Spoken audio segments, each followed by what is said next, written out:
인사드리겠습니다. 소개받은 저는 한국사람연구원이라는 연구소를 작년에 만들어서 이제 여론 분석과 조사 디자인하고 있는 정한우라고 합니다. 간단히 소개드리면 저는 2004년부터 2015년까지 동아시아연구원이라는 싱크탱크에서 여론분석센터 부소장으로 일했고요.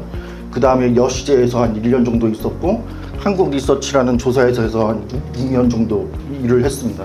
그리고 이제 작년에 이제 독립을 해서 연구원을 하나 만들었는데, 그러면 오늘 제가 제목이 계엄과 탄핵 국면, 그리고 이제 이번 이제 대선에 대한 여론 동향에 대해서 좀 소개를 해드리려고 하고요. 12.3 계엄에 대한 여론부터 확인을 하도록 하겠습니다. 이번 계엄을 어떻게 보느냐 했을 때, 사실은 사법적인 판단 여부와 무관하게 여론의 심판은 사실은 대단히 위헌적인 권력 행사였다라는 게 74%로 압도적이었습니다. 근데 특징이 뭐냐면 전 세대 전 계층뿐만 아니라 전 지역에서, 특히 이제 대구 경북에서도 계엄은 위헌적이다라고 이제 보는 여론이 다수였고요. 특히 보수층에서도 절반 정도는 이번 계엄은 위헌적인 권력 행사였다. 그래서 한 75%의 이제 압도적인 이제 인식이 나왔었고요. 그래서 이제 국회 탄핵 소추에 대한 여론을 보면 직후 그리고 연말까지 쭉 보면 이 75%의 이제 동의가 유지가 됩니다. 탄핵을 해야 된다라는 여론이 이제 다수 여론으로 자리가 잡혀 있었던 거고요. 12.3 계엄이 이제 특징적인 걸 뭐냐면, 사실은 민주당은 8월, 7월 지난 여름부터 탄핵을 주장을 했었거든요. 근데 그때 제가 조사를 했을 때는 사실은 탄핵에 대한 찬반이 반반으로 갈리고 있었습니다. 근데 12.3 계엄 이후에 탄핵을 해야 된다는 여론이 75%로, 그러니까 12.3 계엄이 사실은 탄핵에 대해서 갈렸던 여론을 하나로 이제 통일시켜준. 그래서 특징을 보면, 세대를 보면 소위 말해서 20대 남자들이 탄핵에 대해서 이제 반대하는 여론들이 높았지만, 12.3 계엄 이후에는 20대 남자에서도, 탄핵을 반대하던 그룹에서도 탄핵을 찬성하는 여론들이 굉장히 확산이 됐고요. 그래서 이 구조가 제일 중요한데, 진보, 중도, 보수로 나누면 8월 계엄 이전에는 사실은 진보층 말고는 중도와 보수층에서는 탄핵에 대해서 이렇게 좀 꺼리는, 헌뜻 이제 동의하지 못하는 이제 마음들이 있었는데, 12.3 계엄 직후에 이제 조사를 보면 진보층뿐만이 아니라 중도층에서도 이제 탄핵을 해야 된다는 여론이 확 이제 늘어나고, 중요한 건 이 보수층에서도 절반 정도는 초기에는 탄핵을 해야 된다는 여론이 절반 정도, 그래서 전체적으로 한 75% 정도가 탄핵을 해야 된다는 다수의 합의가 형성됐던 건 진보와 중도의 연합, 그리고 보수의 절반 정도가 탄핵에 동의하는 이런 구조가 유지됐기 때문이다. 근데 사실은 지금의 이제 탄핵이 돼서 마음 편하게 보고 있지만, 막판에 굉장히 가슴 졸였던 거 기억이 나시죠? 뭔지 모르게 굉장히 불안했던 기억이 나는 거죠. 그래서 2016년도, 17년도에 탄핵 때 여론과 비교를 해보면, 그때 이게 이렇게 박근혜 대통령 지지율이거든요. 총선에서 이제 여소되면서 떨어졌다가 회복을 했다가, 이게 이제 최순실 국정농단 사건 거치면서 이제 대통령 지지율이 급락을 했던, 그리고 반대로 이제 광장에 촛불에 참여했던 촛불 시민들의 어떤 참여는 11월, 12월 이 사이에 200만까지 이제 올라가는, 그래서 시민들의 어떤 참여도 압도적이고 대통령 지지율은 완전 몰락하고, 그리고 정치적으로 보면 정당 지지율이 완전 민주당 우위의 구도로 바뀌었죠. 여론조사가 사법적인 판단뿐만이 아니라 여론의 구조를 보면 탄핵에 대해서 찬성하는 여론도 많았지만, 정치적인 변동을 놓고 보면 민주당 우위의 이제 구도가 완전히 이제 공고해지는, 이제 그래서 이제 불안할 게 별로 없었던 이제 이런 거였다면, 요번에 이제 가장 불안했던 건 뭐냐면, 사실은 이상한 여론조사들이 많이 나왔었죠. 그러니까 계엄 전까지는 20%, 15% 됐던 대통령 지지율이 40%, 50% 나왔다는 보도들이 나오고, 근데 그 당시 상황을 보면 서부지법 사태나 굉장히 극우적인 행태들이 늘어나는 이런 변화가 있는데, 대통령 지지율이 올라갔다고 하고, 근데 사실은 이건 나중에 좀 말씀을 드리겠지만, 이런 수치들은 상당히 문제가 있는 여론조사로 놓고 보면 잘못된 조사의 이제 결과들이라고 볼 수가 있는데, 근데 저런 잘못된 조사가 아니라 우리가 많이 보는 MBS 조사나 갤럽 조사에서도 사실은 정당 지지율을 놓고 보면 이게 2016년도, 17년도 정당 지지율이거든요. 탄핵을 거치면서 새누리당 지지율은 확 떨어지고 민주당 지지율이 확 올라가는 이런 어떤 변동이 있었는데, 요번엔 달랐던 거죠. 작년 연말까지만 놓고 보면 민주당 지지율이 올라가고 국민의힘 지지율이 떨어지면서 2010년도하고 굉장히 비슷한 양상이 나타났지만 사실은 올 초부터 민주당 지지율이 다시 떨어지고 국민의힘 지지율이 이제 복원이 되는, 그러니까 이런 변화들이 생기면서 이상하다, 사람들의 여론도 좀 이상한 것 같다 이제 생각을 한 것 같고, 이게 MBS 조사뿐만 아니라 갤럽 조사에도 일관되게 나타나는 현상이었던 거죠. 그래서 불안했던 요인 중에 하나가 여론이 2016년도하고는 좀 다른 것 같다, 이 요인이 하나가 있었던 거고요. 그리고 이제 불안했던 거는 무엇보다도 어떤 헌법재판소의 판단 자체가 굉장히 지연되면서 맨날 5대3이냐 4대4냐 저희가 재판관들의 그 숫자까지 판단을 해야 되는 그런 이상한 이제 국면들이 오랫동안 지연이 됐고, 그리고 중요한 거는 사실은 이게 왜 이렇게 지연이 된다는지도 몰라요. 국민들은 왜 그런지도 모르고 그 가슴 졸이면서 기다려야 되는 이제 이런 상황이었던 거고, 그리고 특히 이제 불안하게 했던 게 윤석열 대통령이 석방이 되고, 그리고 다른 사실은 요번에 탄핵들이 많긴 했죠. 윤석열 대통령 탄핵 말고도 굉장히 많은 소위 말해서 이제 줄탄핵들이 됐었는데 나머지 분들은 기각이 많았어요. 그리고 이게 대통령까지 그렇게 되는 거 아닌가? 굉장히 이제 불안한 이제 상황들이 연출이 됐었고요. 그러면 이제부터 아까 그 조사 결과들이 뭐가 문제인지를 좀 말씀을 드릴 텐데, 소위 말해서 윤석열 대통령의 지지율 50%다. 이거는 사실은 다른 대통령들 숫자로 봐도 굉장히 좋은 숫자잖아요. 50%라는 건. 왜 이런 숫자가 나오는지 좀 말씀을 드릴 텐데, 하나는 그러니까 여론조사에서는 질문 워딩이 굉장히 중요하거든요. 그러니까 이 조사의 워딩은 이런 거예요. 윤석열 대통령을 어느 정도 지지하십니까? 그러니까 여러 가지 비판거리가 있는데 어느 정도 지지를 하냐면 딱 프레임 자체가 지지의 정도를 물어보는, 그래서 지지 쪽으로 이제 유도가 되는 이런 측면이 하나가 있고, 또 하나는 뭐냐면 기존의 국정 지지라는 건 누구 대통령이 현재 대통령으로서의 일을 얼마나 잘하고 있다고 보십니까? 소위 말해서 국정을 얼마나 잘하느냐에 대한 이제 평가, 인지적인 평가거든요. 그런데 지지하느냐라고 물어보면 지지의 요인은 국정에 대한 어떤 평가뿐만이 아니라 개인적인 스타일 뭐 이런 게 개입될 수가 있죠. 그러니까 아까 저 40% 50%가 나왔다는 건 첫 번째는 워딩에서 국정에 대한 평가 이외의 요인들이 개입될 여지가 많은 워딩이라는 거, 그리고 두 번째는 대체로 그 조사들이 ARS 조사를 쓰고 있다는 점.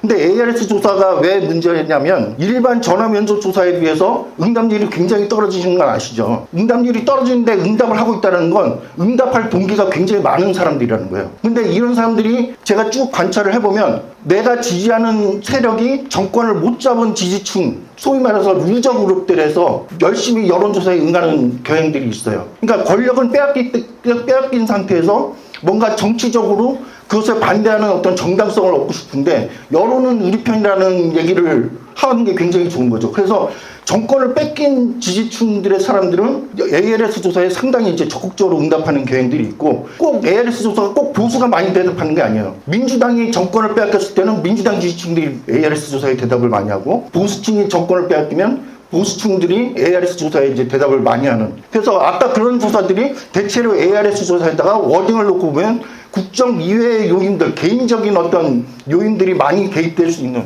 그런 조사 문항이라는 걸 말씀을 드리고 싶고, 그래서 이게 뭐냐면, 그러니까 소위 말해서 그 극우 유튜버들이나 그런 인터넷 매체들에서 이제 지지율을 이제 설명하는 거예요. 여론조사에서 중요한 건 워딩이 다른 문항, 그리고 조사 방법이 다른 수치들은 비교하지 말라고 하거든요. 이 사람들, 이 수치가 뭐냐면, 여기 낮았던 이 수치는 뭐냐면 기존에 이제 전화조사를 했던 수치들이에요. 그리고 요 중간부터가 아까 말씀드렸던 워딩도 달라지고 조사 방법도 다른 숫자들이 막 섞어서 대통령 지지율이 막 오른 것처럼 그 여론몰이를 했던 거죠. 실제로 그래서 경향성을 보면 MBS나 갤럽 조사에서는 사실은 국정 지지율을 국회에서 대통령이 탄핵된 이후로는 조사를 안 했어요.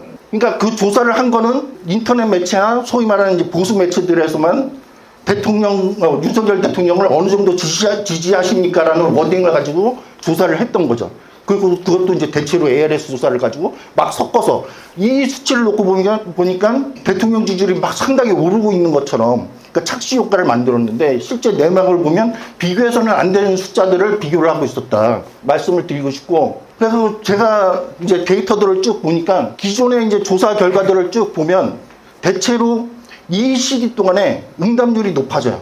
그리고 두 번째는 보수라고 해서 대답할 응답의 규모들이 올 1월부터는 윤석열 대통령의 지지율이 상승하는 어떤 새로 이제 돌아선 그 시기를 보면 대체로 보수라고 응답한 사람들의 수가 이전에 비해서 상당히 늘어나는, 전 조사에서 그렇게 나타나고 있고요. 그래서 응답률이 높아졌던 건 뭐냐면 뭔가 얘기하고 싶은 사람들이 적극적으로 참여하고 있다는 거예요. 그래서 그게 이제 보수층의 이제 그 구성의 증가로 이어졌고, 그게 대체로 어떤 정당 지지율에서 국민의힘 지지율이 상승하거나 이제 복원되는 이제 그런 경향성들을 만들어냈다고 얘기를 할 수 있을 것 같고, MBS하고 갤럽에서 소위 말해서 이제 보수라고 응답한 사람들이 그 올 1월부터 쭉 늘어나는 현상들을 보여주는 거예요. 모든 조사에서 대체로 보수라고 생각한 사람들이 여론조사에 많이 응답을 하는 거죠. 그러니까 결과적으로 친보수적인 여론들이 많이 나오는 이런 경향들이 있었던 거고요. 근데 그럼에도 불구하고 사람들이 이제 많이 걱정을 했던 건, 그러니까 서부지법 사태하고 이제 이런 여론이랑 자꾸 연결을 했던 거예요. 어떻게 서부지법 같은 사태가 일어났는데도 국민의힘의 지지율이 저렇게 높게 나오느냐. 혹은 이상한 조사지만 어쨌든 대통령 지지율이 어떻게 과반 가까이 나오느냐. 이제 그런 이제 의혹들이 있었던 거고, 그래서 걱정들이 굉장히 많았던 거죠. 불안감도 커지고. 그런데 MBS 조사나 갤럽 조사 기준으로 쭉 놓고 보면 사실은 탄핵의 여론이 뒤집힌 적은 요번에 없다라는 거예요. 그러니까 느낌상으로는 막 뭔가 뒤집힌 거 아니야? 역전이 된 거 아니야? 걱정을 많이 하셨지만 작년 연말부터 지금 이제 탄핵, 헌재 탄핵까지의 그 탄핵에 대한 여론조사 결과를 보면 약간 연초 들어오면서 줄었던 건 맞아요. 줄어들긴 했지만 찬성이 우위인 이 구조가 한 번도 바뀌진 않았다. 그리고 이거는 심지어 저는 MBS나 갤럽 조사 말고 이상한 조사들 결과들을 놓고 봐도 내란이나 이런 거에 대해서는 굉장히 이제 사람들이 비판의식이 많았다라는 게 확인이 돼요. 그래서 이런 어떤 탄핵에 대한 찬성 여론의 우위가 이제 생겼던 건 뭐냐면 2010년도와 비슷하게 이게 진보층에서 이게 중도층에서 이게 보수층에서 이제 탄핵에 찬성하는 비율이에요. 진보층에서는 한 8, 90%가 탄핵에 찬성을 하죠. 그리고 중도층에서도 한 60에서 70 이상이 꾸준하게 이제 탄핵에 대해서 찬성을 해왔어요. 2016년도하고 달라진 건 뭐냐면 아까 말씀드린 것처럼 보수층에서 초기까지만 해도 보수층에서 한 절반 정도는 한 이 정도까지는 탄핵에 찬성을 했었던 거거든요. 그런데 1월 정도 되면서부터 이렇게 훅 떨어진 거예요. 이게 2016년도하고 가장 큰 차이였고, 그래서 전체적으로 탄핵에 대한 찬성 여론이 초반에 거의 70 가까이 되다가 50%까지 떨어진 거는 저는 이 보수층에서 이제 탄핵에 대한 찬성 여론이 과반 정도에서 지금 한 10%대까지 떨어진, 그러니까 보수층의 이탈과 보수층의 결집이 굉장히 이제 여론 변동에 핵심적인 요인이었다 말씀을 드릴 수 있을 것 같고, 이게 MBS 조사뿐만이 아니라 갤럽 조사에서도 일관되게 확인된다 말씀을 드릴 수 있을 것 같고, 그러면 왜 보수층은 이탈을 했느냐, 이게 저는 중요하다고 생각을 하는데, 저는 결론부터 말씀드리면 이번 탄핵은 2016년도하고 다르게 굉장히 사법적인 프레임과 내란죄 프레임에 굉장히 제약이 됐던 게 가장 큰 문제였다고 생각을 해요.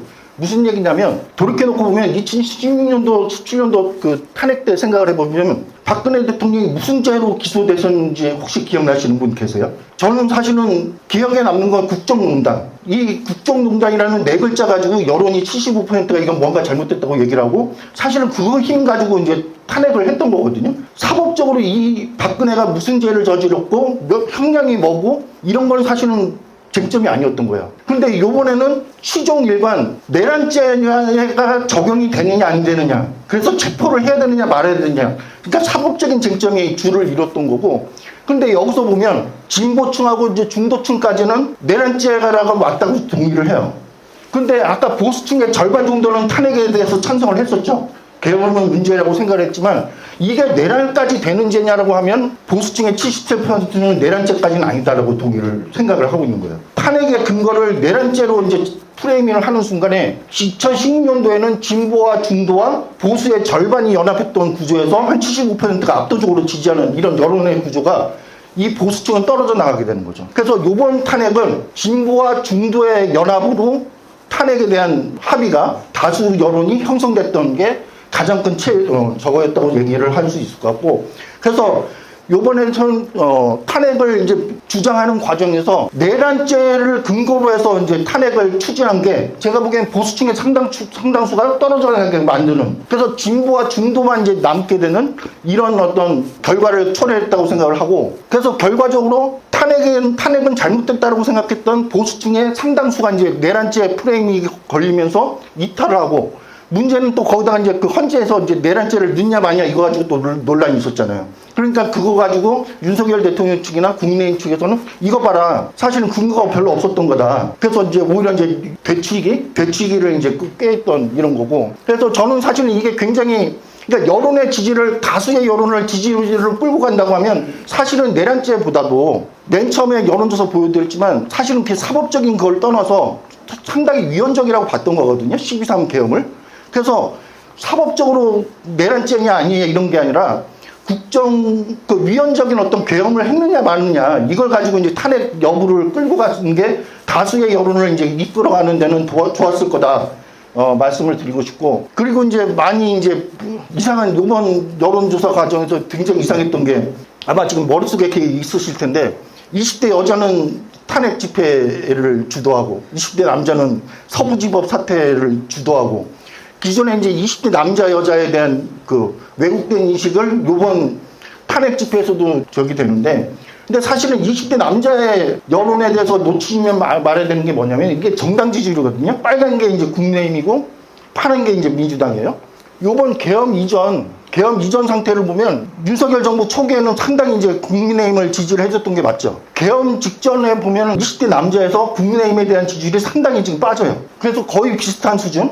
그런데 20대 여자가 민주당을 더 많이 지지해 주는 건 맞아요. 그런데 20대 남자가 윤석열 정부 그 후반기에 들어오면서 지지율이 급락했던 걸 생각해 보면 사실은 20대 남자를 국민의힘의 지지 기반으로 이렇게 일반화하는 것도 사실은 타당하지는 않은 거예요. 그리고 이제 탄핵과 찬성에 대한 이걸 보면 확실히 여자들이, 이게 파란색이 탄핵 찬성이에요. 20대, 30대 여성 그룹들이 상당히 이제 탄핵에 찬성하는 이 가는 거 맞죠.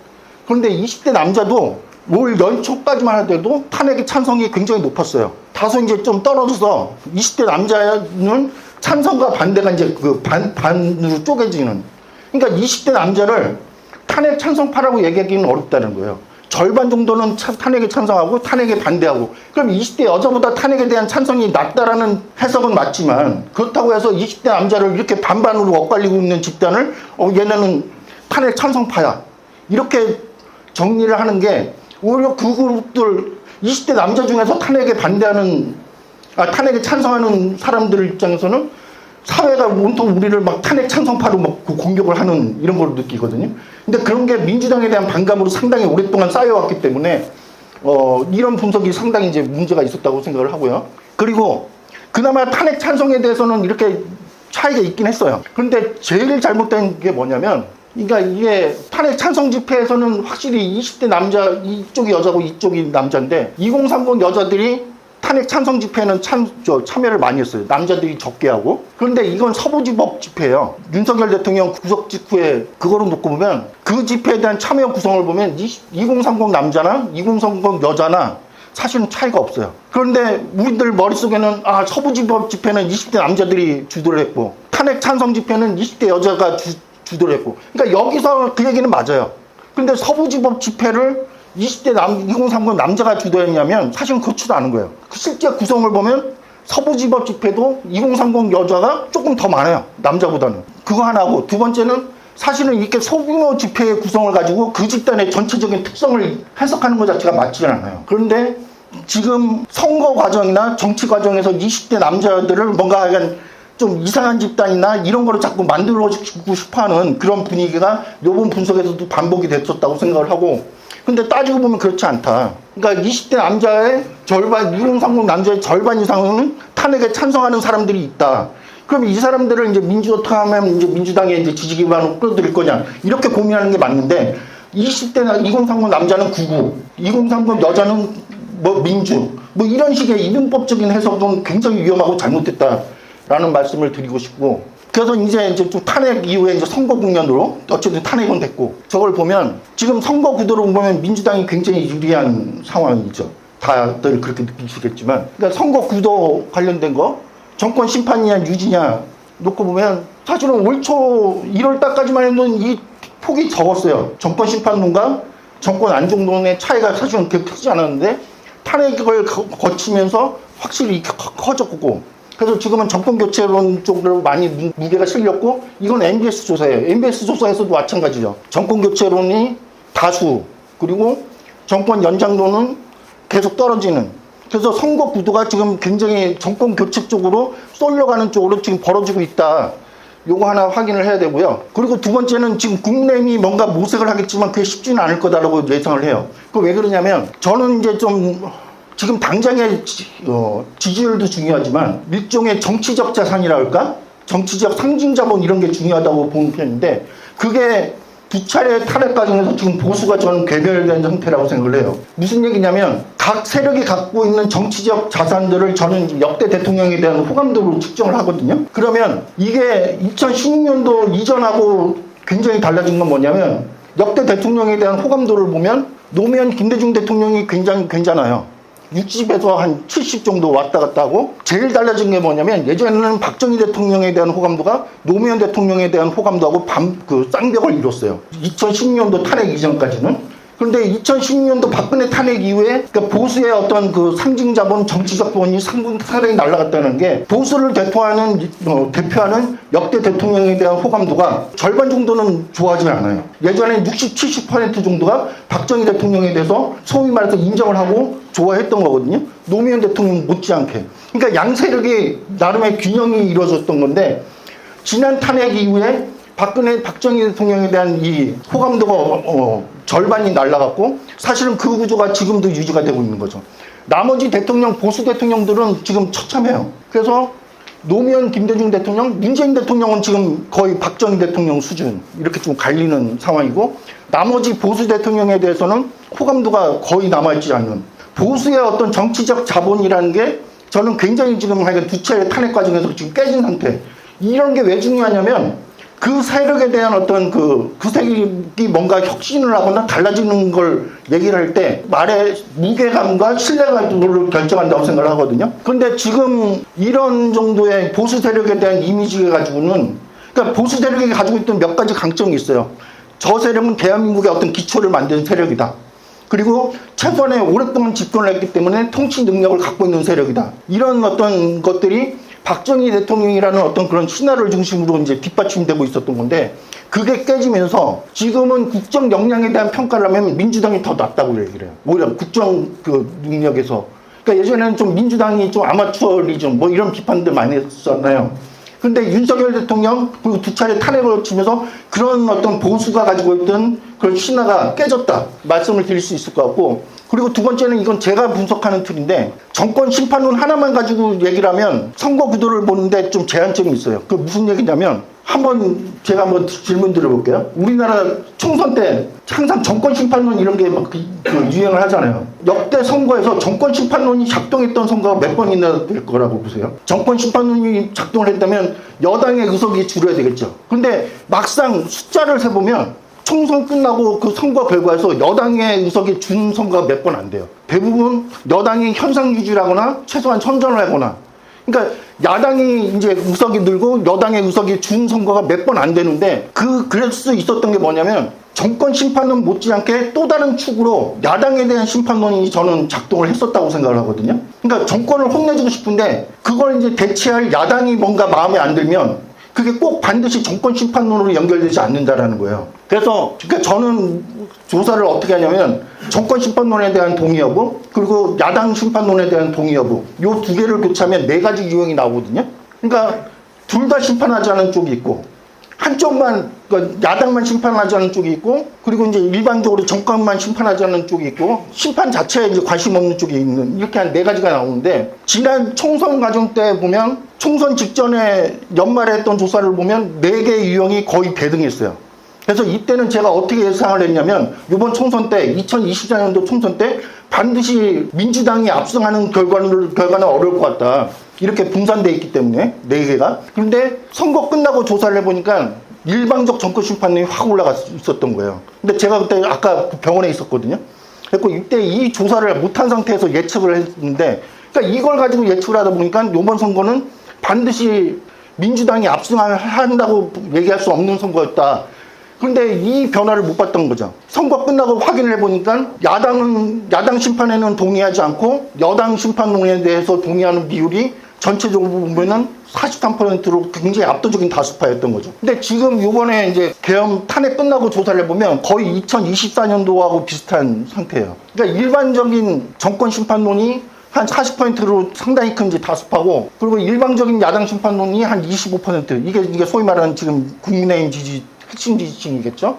그리고 동시심판론자가 생각보다 많지 않아요. 그러니까 국민의힘이 뭔가 반전을 꾀하려면 사실 이 그룹이 많아야 되거든요. 정권도 심판해야 되지만 민주당도 심판을 같이 해야 된다는 이 그룹이 많을 때 사실은 이제 국민의힘도 뭔가 반전의 기회를 잡거나, 그리고 이 그룹이 중요한 게 뭐냐면 이 그룹이 사실은 제3정당 세력을 결정을 해요. 제가 연결을 안 했지만 안철수 현상 예전에 대단했을 때 2013년도 14년도 보면 이때 그 당시에는 동시심판론자가 이게 한 40% 가까이 돼요. 그러니까 그 힘이 안철수 현상을 만들었던 거거든요. 그러니까 제3세력에 대한 이런 걸 만들었던 건데 지금은 동시심판론자가 적어요. 그러면 여와 야가 둘 다 싫은 것보다는 정권을 먼저 혼내주고 때는 이게 무게중심이 있는 상태거든요. 그래서 이번 선거는 사실은 제3세력이 뭔가 힘을 쓰기 어려운 선거예요. 동시심판론 규모를 놓고 보면. 그리고 이제 지금 뭔가 중도의 표를 잡아야 되는데 이게 뭔가 반전이 되려면 동시심판론자가 많아야 되고, 저 동시심판론자들이 대체로 중도 성향의 사람들이거든요. 그런데 이 중도의 마음을 얻고 있는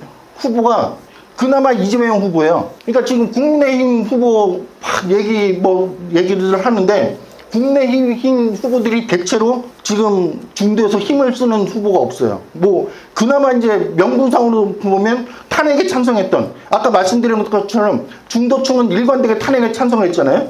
그러면 중도층의 마음을 잡으려면 탄핵에 찬성하고 이제 탄핵을 이끈 이런 사람들이 있어야 되는데, 지금 보수의 후보 중에서 탄핵에 찬성했던 건 한동훈, 오세훈, 이런 정도. 나머지 사람들은 다 지금 탄핵에 반대했던 사람들이 중도층의 마음을 잡는다는 건 불가능하거든요. 그나마 이제 오세훈이나 한동훈 정도가 이제 뭔가 중도층의 그 포지션에 이제 맞는 후보들인데, 이 사람들은 지금 보수층에서는 오히려 지금 김문수 후보나 최근 좀 떨어지긴 했지만, 그래서 지금 하여간 중도 쪽에서 지금 뭔가 중도 쪽의 마음을 이끌어서 반전시킬 보수의 리더가 보이지 않는다. 그래서 이게 분위기 반전 쉽지 않을 거다라고 생각을 하고, 다만 변수가 그럼 전혀 없는 거냐? 저는 사실상 큰 변수는 없다고 생각을 하는데, 이재명 대표의 지금 중도 보수 노선 이게 어떨 거냐, 어떤 효과를 가지고 올 거냐. 사실은 이게 아니더라도 굉장히 유리한 상태이긴 하지만, 사실은 지금 중도 보수 노선화는 저는 그렇게 별로 효과를 보기 어려울 거라고 생각을 해요. 왜 그러냐면 중도층은 하나 정리를 하자면 탄핵을 해야 된다는 거는 굉장히 압도적으로 다수가 많았죠. 그리고 두 번째는 뭐냐면 계엄과 탄핵이라는 이런 비정상적인 국면이 빨리 정상화되고 안정화되는 게 가장 최우선적인 중도의 이제 마음이지, 사실은 이념적으로 우경화를 가느냐 진보 쪽으로 가느냐 이게 중도한테 지금 중요한 상황은 아니다. 그래서 사실은 이재명 대표의 이제 중도 보수와 시정 노선 이런 것에 대해서 어떻게 평가하느냐 해보면 진보층만 굉장히 압도적으로 긍정적으로 보고요. 오히려 중도층한테는 사실은 그렇게 먹히는 상태가 아니에요. 근데 저는 중도층한테 먹히려면 빨리 뭔가 안정적으로 이 정상 국면을 정상화하는 쪽으로 그런 어떤 노력이나 이런 걸 보여주는 게 우선이지, 이념적으로 뭔가 좌우로 가는 이게 지금 중요한 타이밍은 아니다. 그래서 그게 맞아야 된다라는 말씀을 드리고 싶고, 그리고 두 번째는 사법 리스크가, 물론 근데 이제 무죄가 나와서 이제 사법 리스크가 다시 점화되기는 쉽지 않은데, 어쨌든 사실은 그 평가가 좋은 상태는 아니에요. 이거 갤럽에서 했던 조사인데 한덕수 총리에 대한 탄핵 기각에 대해서는 잘했다는 게 더 많아요. 잘못됐다는 것보다. 근데 이재명 대표의 2심 무죄에 대해서는 부정적인 여론이 조금이라도, 그러니까 거의 대등하긴 하지만 사실은 그렇게 흔쾌하게 받아들이는 상태는 아닌 거예요. 그러니까 이게 뭐냐면 한덕수 총리에 대한 탄핵 기각을 잘했다라고 보는 건 여기서도 중도가 그렇거든요. 왜 그러냐면 말씀드린 것처럼 뭔가 전국이 안정화되고 정상화되는 게 우선인데, 그렇게 놓고 보면 자꾸 탄핵이 남발되는 건 별로 바람직하지 않다라고 보는, 그게 작동을 하는 거고, 그리고 이재명 대표의 어떤 사법 리스크에 대해서는 상당히 오랫동안 이제 굳어져 왔기 때문에 생각보다 이렇게 쉽게 막 이렇게 반전되지는 않는 것 같아요. 그래서 근데 어쨌든 지금 이건 여론이고 재판에서는 어쨌든 무죄가 나왔기 때문에, 근데 무죄가 나온 상태에서 계속 이제 사법 리스크가 가기는 쉽지 않을 거다 생각을 해보고, 그래서 이게 잠재적인 변수는 되지만 지금 남아있는 큰 변수가 있는 것 같진 않다, 이렇게 말씀을 드릴 것 같고, 그리고 어쨌든 선거에서 이제 선거가 며칠 얼마 남지 않았지만, 그러니까 민주당으로 정권 교체가 된다라는 가정하에서 제가 좀 강조하고 싶은 게 뭐냐면, 이게 제가 작년에 병원에 그 재활을 하면서 쓴 책이에요. 그러니까 이거는 계약을 해놓은 상태에서 안 쓸 수가 없었고 병원에서 의사 선생님한테 혼나면서 이제 마무리를 했던 건데 책 제목은 멋있어요. 5년 만에 막 내린 촛불 민주주의. 탄핵을 통해서 아까 보셨다시피 민주당의 압도적인 우위 구도가 형성되는데 왜 불과 몇 년 사이에 정권 교체가 있나.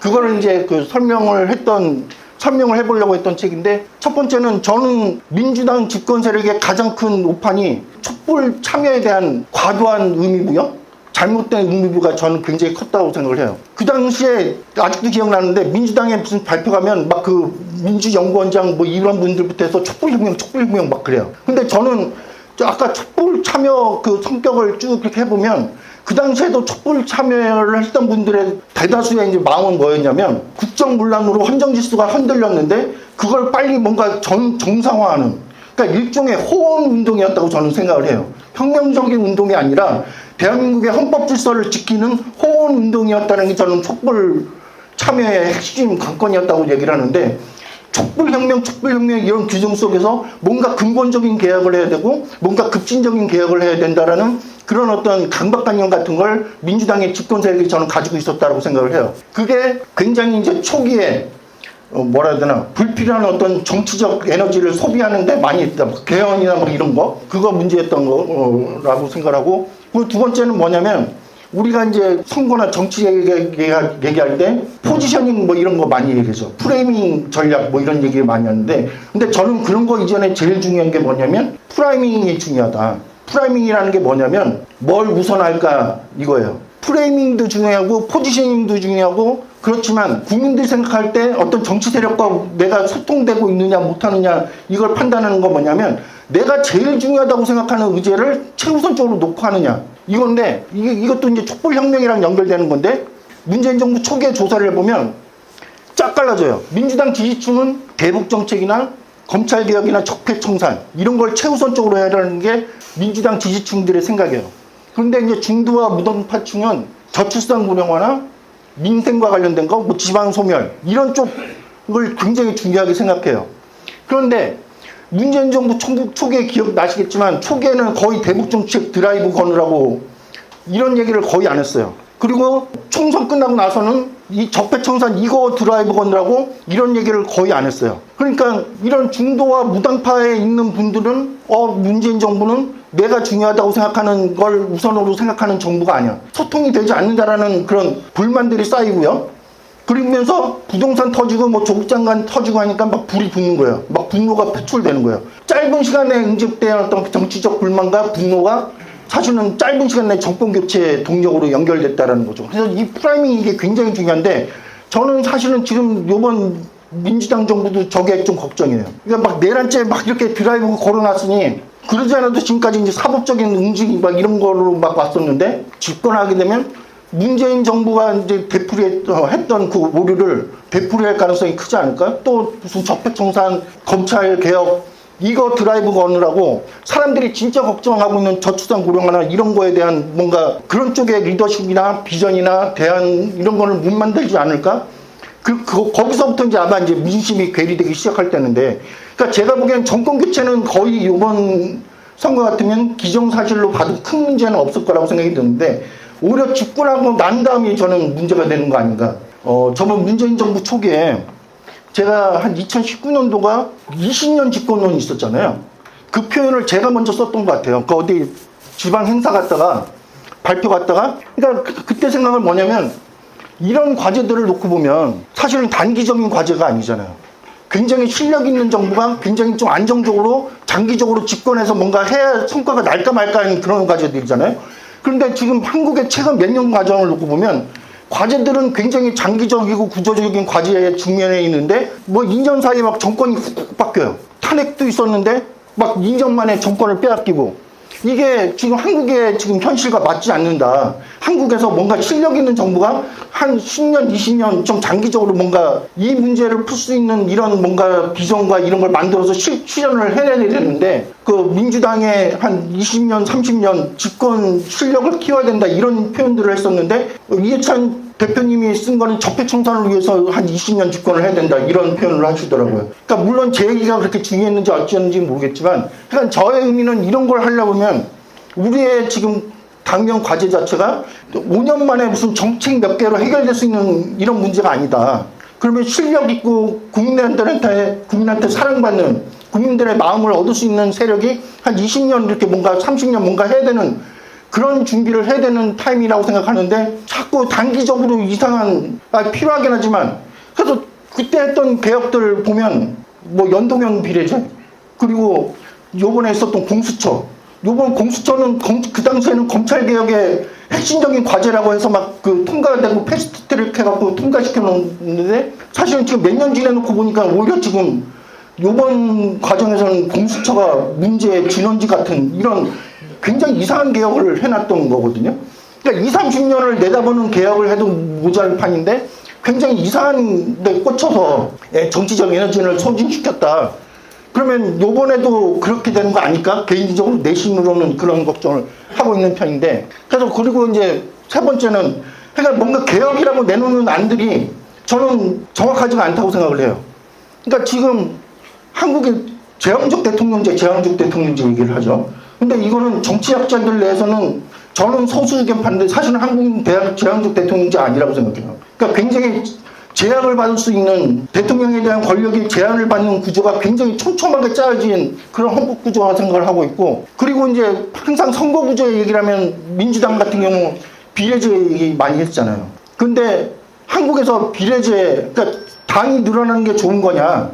그러니까 저는 꼭 그렇지도 않다고 생각하는 편이고 그래서 이런 게 연결되면서 무슨 연동형 비례제도 만들고 무슨 공수처 검찰개혁도 했지만 이런 것들이 돌이켜놓고 보면 국민들한테 뭔가 지지를 받아본 적이 없어요. 근데 제 기억에 기억나는 게 문민정부 처음 들어왔을 때 김영삼 대통령 했던 막 이런 개혁들 막 90%씩 지지받고 그랬거든요. 지지율도 막 올라가고. 그런데 지금 최근에 민주당이 했다고 하는 개혁들이 과연 정말 얼마나 개혁적인 건지 국민들한테 얼마나 개혁적인 걸로 평가받고 있는지 반성을 해봐야 되는 생각이 들고 무엇보다 중요한 건 지금 우리가 직면한 이런 국가적 도전 과제 다수의 중도적인 사람들이 생각하는 이거에 대해서 민주당이 어떤 대답들을 하고 있는지에 대해서 그런 거를 오히려 지금 이제 준비하고 진단하고 그런 걸 해야 되는 거 아닌가 뭐 이런 얘기를 드리면서 요까지 하면 시간이 초과할 것 같아서 일단 요거는 마치면서 제 발표는 마치도록 하겠습니다.